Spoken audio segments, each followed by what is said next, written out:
11. Eglat, Shelishija, une ville qui figure dans la liste de la New American Standard Bible, une version révisée de 1881, considérée par beaucoup comme la traduction anglaise la plus aboutie jamais réalisée.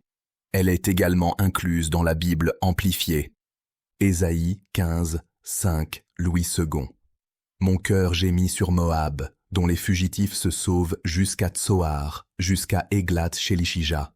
Ce 11e agrégat de Moab, représentant les choses honteuses cachées de la vieille nature, doit être offert en sacrifice, comme une génisse sacrificielle. Eglat Shélishija veut dire se laisser victimiser, s'estimer soi-même comme victime.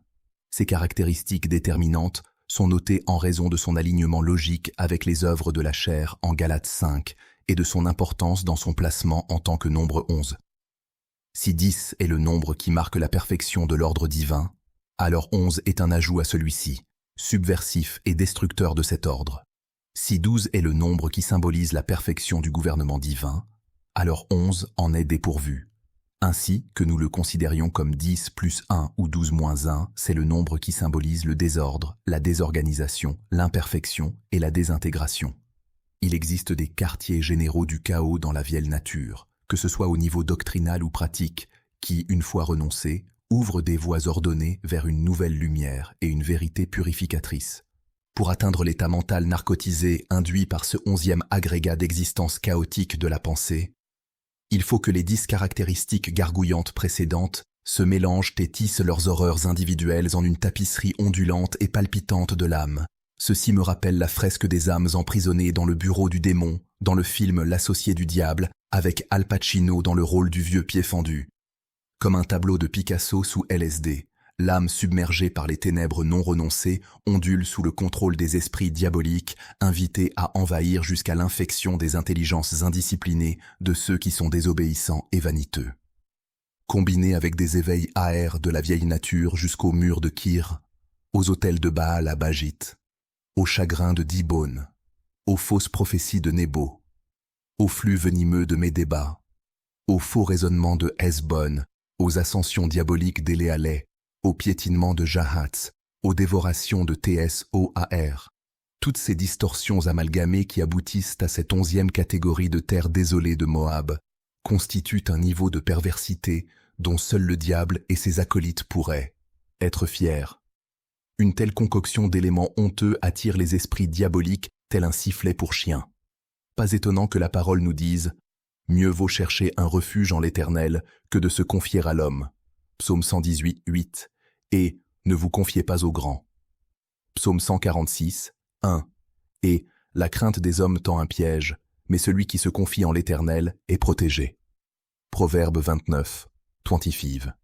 Avec toute cette eau rance et puante qui clapote à l'intérieur de ces âmes non renouvelées, avec ces mélanges exotiques de bruits noirs qui les manipulent, pas étonnant que la parole dise « Sortez du milieu d'eux et séparez-vous ».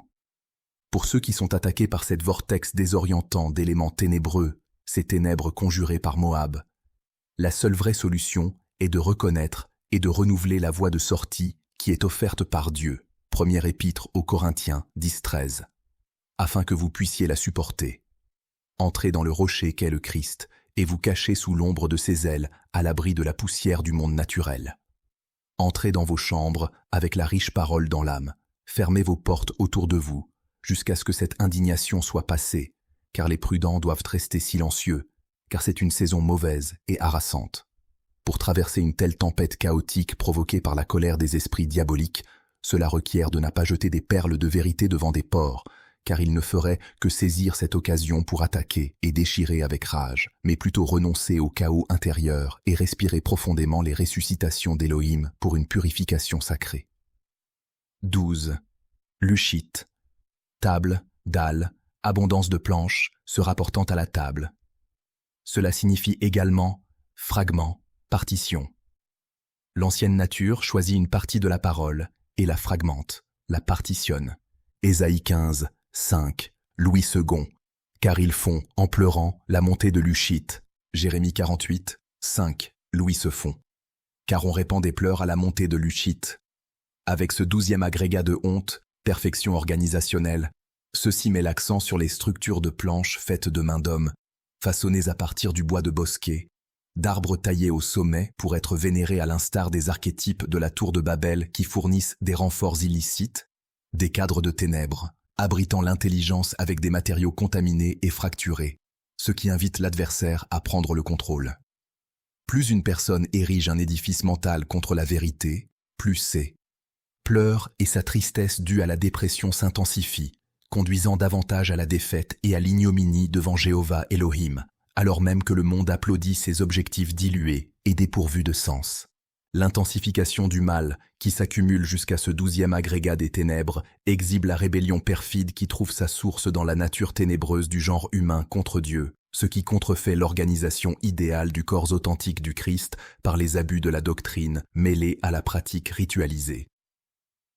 Trompés par les manipulations du diable, abusés par leurs fantasmes spirituels, les gens courent d'un groupe à l'autre, mais continuent à mourir de faim faute du pain de vie, Amos 8:11-12, et suffoquent spirituellement sans l'oxygène pur de la sainteté énergisée, ce qui provoque une démence de l'âme qui noircit jusqu'au point de la destruction. Cette vieille nature, avide d'appétit, pousse les gens à rejoindre la congrégation des morts.